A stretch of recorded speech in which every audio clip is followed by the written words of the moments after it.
आपदामपहर्तारं दातारं सर्वसंपदां लोकाभिरामं श्रीरामं भूयो भूयो नमाम्यहम्.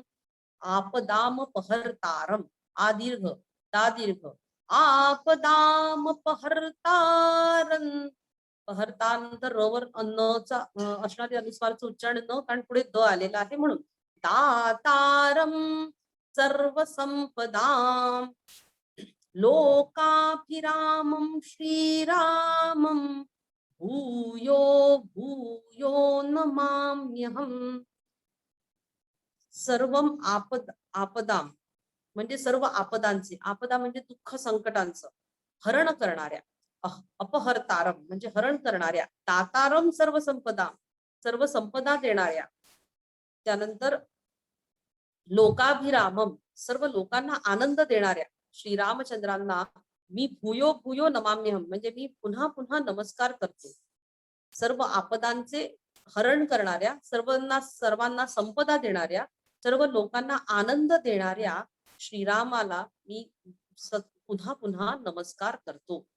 आता रामदूत हनुमंताला आणि रामायण लिहिणाऱ्या वाल्मिकी ऋषींना अत्यंत कृतज्ञतेने इथे वर्णन करून झाले आहे. आता ही रामरक्षा स्तोत्राची समापना म्हणजे याचा जो समारोप आहे हा हळूहळू जवळ येतो आहे. आणि तसं तसं आता ऋषींच्या चित्तामधले भाव अत्यंत उत्कटतया आता व्यक्त होत आहेत. श्रीराम कसे आहेत तर सर्व आपदांचा हरण करणारे, त्यांना हरण करणारे आहेत, सर्व संपदांना मार्ग देणारे, लोकांना आनंद देणारे. आणि असे हे जे उद्गार आहेत हे ऋषींनी काढलेले जे आहेत त्यामध्ये सर्व संपदाम यात ऐहिक संपत्तीसोबत अंतःकरणातील जी दया, क्षमा, शांती, तेज, धृती या अनेक दिव्य गुणांची संपत्ती देखील इथे अभिप्रेत आहे. योग्याच्या अनुभूतींनी संपत्ती ही सतत आपल्याजवळ आपण जमून ठेवली पाहिजे. आणि यासाठी म्हणून हा सर्व संपदाम जे आलेला आहे ना, हे हा शब्द मुद्दाम इथे सर्व हा शब्द इथे आलेला आहे. हा जो श्लोक आहे ना हा संकट मोचक श्लोक म्हणून म्हटला जातो.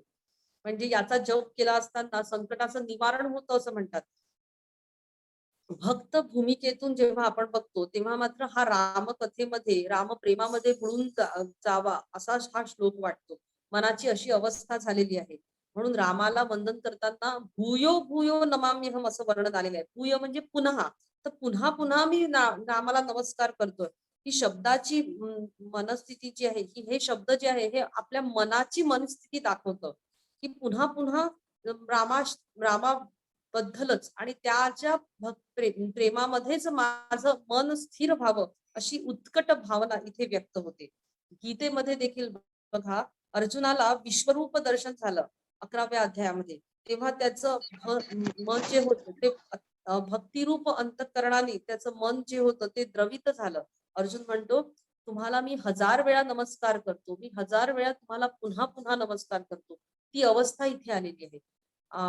गीतेमधल्या 11व्या अध्यायातला 39वा हा श्लोक आहे. नमो नमो नमो नमस्तेस्तु सहस्त्रकृत्वः पुनश्च भूयोपि नमो नमस्ते. ही जी अवस्था आहे ही अर्जुनाची जी अवस्था झालेली आहे त्याच्या मनामध्ये जो उचंबळलेला भाव आहे, हा भाव जसा गीतेमध्ये या श्लोकात वर्णन केलेला आहे तसाच भाव राम प्रीतीमध्ये उचंबळून आलेल्या रामरक्षा या श्लोकामध्ये लोकाभिरामम श्रीरामम भूयो भूयो नमाम्यहम या चरणातून आता व्यक्त होतो. या ठिकाणी माधवानंद स्वामी म्हणतात, जणू काही ऋषींच्या मनातील भावसागराच्या लाटा आता शांत झाल्या आहेत आणि भावसागराच्या आता भवसागराच्या लाटा आता शांत झाल्या आणि भावसागराच्या लाटा आता उचंबळल्या आहेत. त्या रामचरणाच्या किनाऱ्यावर येऊन त्या आता हळूहळू विलीन होत आहेत. आणि भूयो भूयो म्हणजे पुन्हा पुन्हा येऊन त्या विलीन होत आहेत. ज्याप्रमाणे समुद्र किनाऱ्यावर त्या लाटा येऊन शांत होतात, विरून जातात, त्याप्रमाणे या त्यांच्या मनात उठणारे जे तरंग आहेत ते येऊन तिथे विलीन होतात. जसा काही मनरूपी भुंगा, दुसरं एक सुंदर उदाहरण त्यांनी दिलेलं आहे. दृष्टांत जो दिला आहे तो असा की मनरूपी भुंगा रामचरण कमळातील कंद सेवन करत असताना थोडस सेवन करून झाल्यावर थोडं थांबून गुणगुणून ऋणुझुणू ऋणुझुणू असं म्हणून पुन्हा सेवन करतो. त्याचप्रमाणे भूयो भूयो म्हणजे पुन्हा पुन्हा मी त्या भक्तिरसाचं सेवन करतो आहे. अत्यंत सुंदर असं स्वामी माधवानंद महाराज यांचं इथे त्यांनी केलेलं वर्णन आपण या ठिकाणी बघितलं. भर्जनम भवबीजानां अर्जनम सुख संपदाम तर्जनम यमदूतानां राम रामेति गर्जनम भर्जनम भवबीजानां भर्जनम भवबीजानां भवबीजानां भर्जनम भवबीजानां आणि इथे संधियुक्त मूळ रामरक्षेमध्ये संधियुक्त शब्द आहे, तर ते सलग देखील म्हणता येतं. भर्जनम भवबीजानां मर्जनम सुख संपदाम अशा पद्धतीने देखील म्हणता येईल. तर्जनम तर्जनम यमदूताना तो दीर्घ राम रामेति गर्जनम राम रामेति गर्जनम. अर्थ बघूया आपण याचा.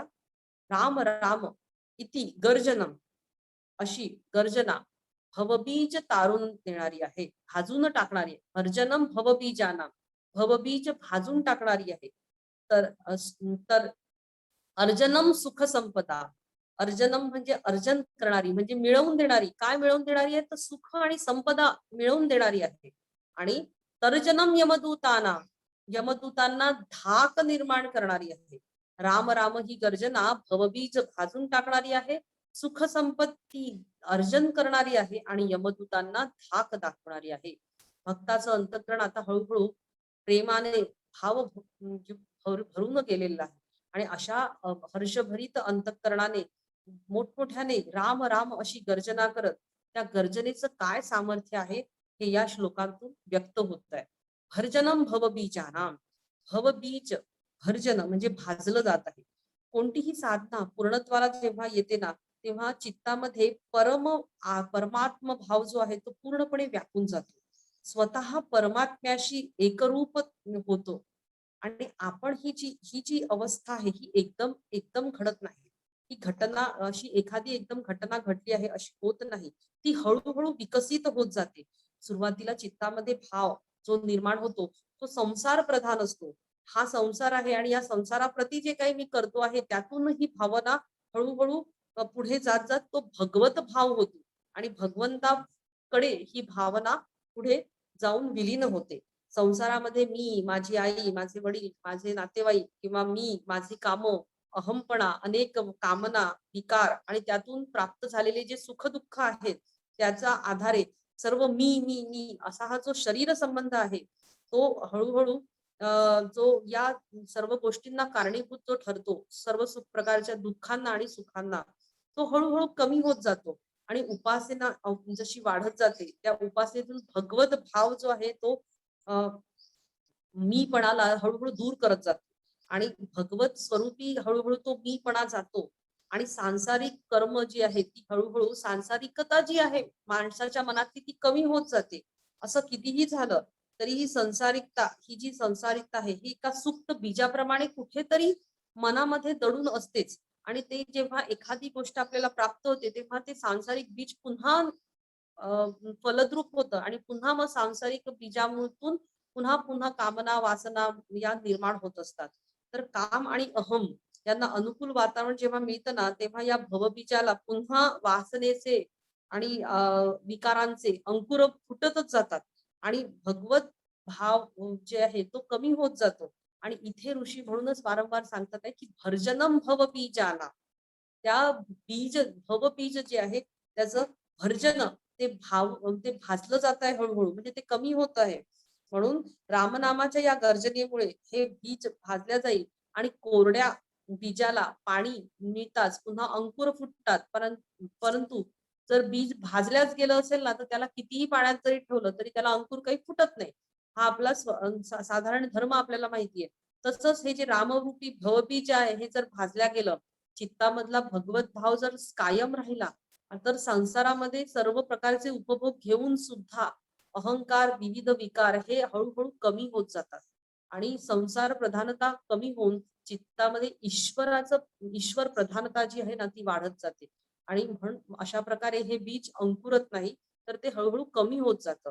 म्हणून भर्जनम भव बीजानाम. पुढे बघा, अर्जनम सुख संपदाम. अर्जनम सुख संपदाम याचा अर्थ होतो की विविध सांसारिक जी सुख आहे आणि संपत्ती जी आहे ती प्राप्त होते. कशामुळे? तर रामनामाच्या गर्जनेमुळे प्राप्त होते. म्हणजे अर्जन म्हणजे हे प्राप्त करून देणारी असे असे हे जे आहे, इथे भक्ताचं चित्त जे आहे ते रामामध्ये इतकं रंगून गेलेलं आहे आणि त्याचं अंतःकरण सांसारिक सुखांच्या या इच्छेमध्ये आता राहतच नाही. पण असं जरी असलं तरी कुठेही जर थोड्या प्रकारे त्याच्या मनामध्ये जर काही वासना असतील, शांती, सुख हे जे काही निर्माण झालेलं असतं, ते रामाच्या सान्निध्यामुळे ते प्रेम रूप सुख जे आहे आणि आत्मारामाशी त्याचा संबंध झाल्यामुळे ही भावना नष्ट होते आणि योग सुख म्हणजे संपदा जी म्हटलेलं आहे, संपदा म्हणजे योग सुख जे आहे हे त्याला हळूहळू प्राप्त होत जातं. पुढे म्हटलंय तर्जनम यमदूतानाम. 3 आहे. भर्जनम भवबीजानाम, अर्जनम सुख संपदाम आणि तिसरं आहे तर्जनम यमदूतानाम. रामनामाची गर्जना जी आहे ती यमदूतांना तर्जन म्हणजे भीती दाखवणारी आहे, धाक निर्माण करणारी आहे. माणसाला सगळ्यात मोठी भीती कशाची असते? तर ती म्हणजे मरणाची. तो जोपर्यंत मरण येत नाही ना, तोपर्यंत त्याच्या भीतीने तो कार्य करत असतो. पण मरण येणार आहे हे जेव्हा त्याच्या मनात येतं, तेव्हा सर्व गोष्टी ज्या आहेत त्या एकदम गौण होऊन जातात आणि चित्तामध्ये जे मरणाची जी भावना आहे ना, ती अधिक तीव्र होत जाते. अपुऱ्या वासना, अपुऱ्या गोष्टी, अपुऱ्या ज्या काही कार्य आहेत त्याचे, ते पूर्ण करणे हे डोळ्यासमोर उद्दिष्ट राहतं. संसारामध्ये जे विविध प्रकारचे काल्पनिक दुःख आहेत, ते अंतःकरणामध्ये व्यापून राहतात आणि मग आता ती वेळ जवळ येईल असं मनामध्ये कुठेतरी भीती वारंवार निर्माण होऊ लागते. वस्तुतः या मरणासंबंधीची जी धास्ती आहे आणि भीतीची जी वृत्ती आहे ती म्हणजेच यमदूत आहे. वेगळ्याने यमदूत असण्याची हे नाहीच आहे. मरणासंबंधीची जी वृत्ती आहे ती माणसाच्या मनामध्ये त्याला ती हळूहळू मरणाच्या दारामध्ये घेऊनच जात असते. ज्याचं चित्त रामामध्ये म्हणजे ईश्वरामध्ये रमलेलं आहे, त्याच्या चित्तामध्ये आत्माराम ज्याच्या चित्तामध्ये प्रकट झाला आहे आणि नामस्मरणामध्ये ज्याच्या ज्याच्या नामस्मरणामध्ये राम आहे, त्याच्या चित्तामध्ये मरणासंबंधीच्या वृत्ती उठतच नाही.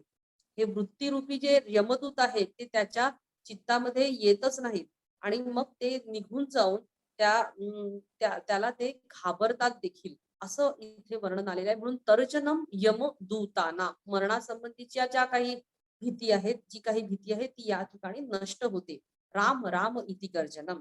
राम राम अशी गर्जना केल्यामुळे या सर्व गोष्टी प्राप्त होतात. भवबीज भाजून निघतं, ईश्वरीय सुखसंपदा प्राप्त होते. साध्या सुखसंपदा नाही तर ईश्वरीय सुखसंपदा प्राप्त होतात आणि मरण वृत्तींचं जे काही यमदूत आहेत ते अंतःकरणातून आता आपल्या अंतःकरणात म्हणजे मनामध्ये ते यायला सुद्धा भीतात, घाबरतात.